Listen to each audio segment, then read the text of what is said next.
Well, I guess I dropped the ball on that one, didn't I? I really did not anticipate the sheer number of people out there who, first off, did not believe anything about the Christopher Watts commissary list. I didn't anticipate so many people would argue in the comment section and then send me the most vulgar and disgusting messages or comments about how his commissary is unfair because when you did, A, B, or C, they did, time in jail, their commissary was so much more. Please let me explain now how commissary lists and prices are determined when it comes to an item.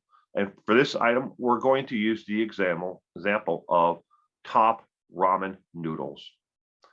When a state on the state level, not federal, state level, decides what they're going to offer on a commissary list, they have contracts that they put out to suppliers. There are three major suppliers in the United States when it comes to supplying items for commissary lists. Most popular is R-Mark, is the name of the company that supplies items for commissary, but they also dabble in supplying food for kitchens. And you may have actually used their system if you've ever been to a ballpark. R-Mark supplies everything from stuff to schools, to ballparks, to stadiums, beverages, snacks, all kinds of things. They're huge. And but the state has a contract they put out for commissary items. And it's an open bid.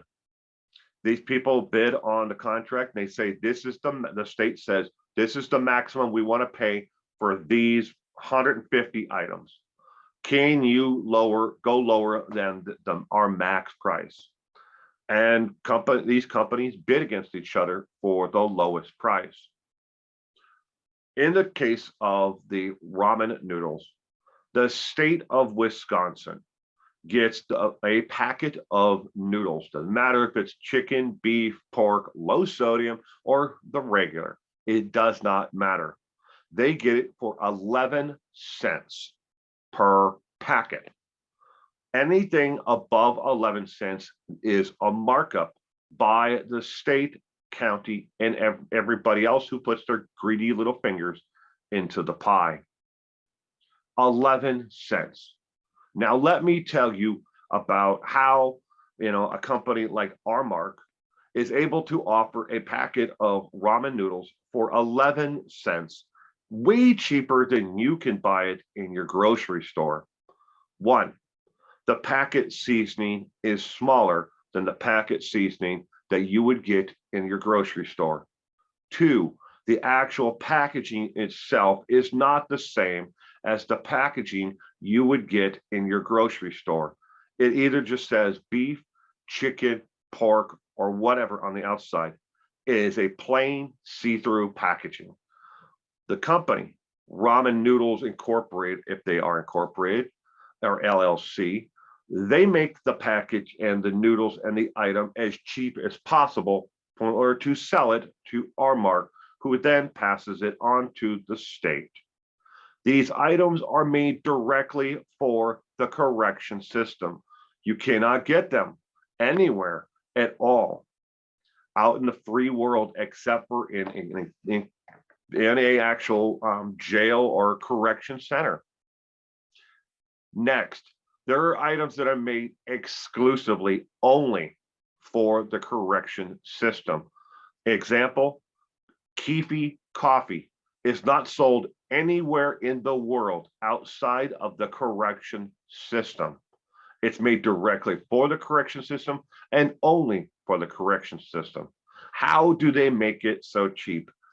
It's not even 100% ground up coffee beans. Yes. Analysts who have tested it from people who brought O'Keefe coffee out found that a good majority, 40% of the actual coffee isn't even coffee beans. It's ground up nuts. Just like they used to make, back, in the 20s and 30s. A lot of the coffees were ground up with hazelnuts and other nuts that were ground up with the shells of them and were added to coffee to stretch the coffee to make it last longer. It's not even good coffee. Matter of fact, from if you read on any of the forums out there, most people say it's shitty coffee. It doesn't matter how much or what flavor you buy, the espresso or the regular, it's crappy coffee. And they use it and they drink it because, well, it's better than nothing. And that is what they get. When it comes to items also like Cheez-Its and cheese spreads, they're not the name brand items that you would get in the store. They're made, again, exclusively just for the correction system. The Cheez-Its are not the same color. They're between almost a white and a slight yellow. They don't have the deep orange color that you would get, or see in a Cheez-It you'd buy in your grocery store. They're made so cheaply that they don't even come in a box. They come in a vacuum sealed bag. And it's basically as close as you can get to an actual, like, self at home sealed bag. It doesn't even look professionally sealed. But this is made by the company that makes Cheez-Its, and they make it as cheap as possible, again, to pass on to the supplier, in this case, Armark, who then passes it on. Everybody along the way needs to make a buck. These are not the same items, and I cannot stress that enough. When it comes to certain items like hygiene items, the state of Wisconsin and every state puts a cap on the maximum the item can be sold to the actual inmate. If it means that Armark needs to take a loss on the item and the actual manufacturer needs to take a loss on the item, they do it. They take a loss on variants in order to have a bigger piece of the pie and sell items that they can make money on. It's just like McDonald's or Burger King or anywhere else. They lose money on the burgers. They make money on the fries and selling you the soda. That's how they make their billions of dollars. They lose money again on the burger, but make it up on fries and soda. The same thing goes with for the hygiene companies, the Doves, the Suaves. They make a smaller item. They make a cheaper item. And they pass that on to the Armark. Armark then passes it on to the actual inmate. And everybody win except for the inmate. Now, I hope I've given you enough information now to understand that these items that are being purchased on the commissary are not the same as you could go out and buy from your store shelf. Next, and lastly, so many people who have done a time, some people put in the actual comment how much time they served, but others have just said that they did, a couple of years or year or whatever in, state prison or in a correction facility. But so many people reached out to me about the items in general of why he was purchasing these items. They all agree, almost 100% agree, that he was purchasing these items to what is called to make a swole. I don't know how to spell that, but swole. It's basically a potluck dinner where all the inmates normally, one inmate will have the sausage, one inmate will have the ramen, one inmate may have the cheese, and they all get together and they make a meal that they all share. It's a huge meal.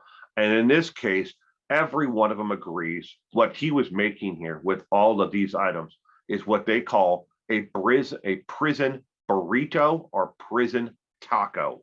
He was making one of the two because each and every one of them, they try to add as many different kinds of meats, and they add a cheese, they add Cheez-Its, they add ramen. These are the things that he was buying on the commissary. Maybe he didn't have money before this, and this was the first time he had money on his commissary to be able to buy it. But to them, It all screams that's exactly what he's doing. I don't know how it's made, so I can't give you instructions on how it's made. But from what I understand, what I was able to find on the internet basically is they take the ramen noodles, the crackers, they mash it up into a powder, turn it into kind of like a paste, and then everything else goes inside of it. They roll it up inside of a baggie, they cook it or let it sit until it kind of dries out, and then they slice it up and eat it. It's inventive. You have to give them that. But that's what everybody agrees. Again, I shouldn't say that. Almost 100% agrees. That's why he was purchasing these different items. I hope, again, I've answered all of your questions. I hope this is the last video on Christopher Watch that I ever have to make. You have a great day today.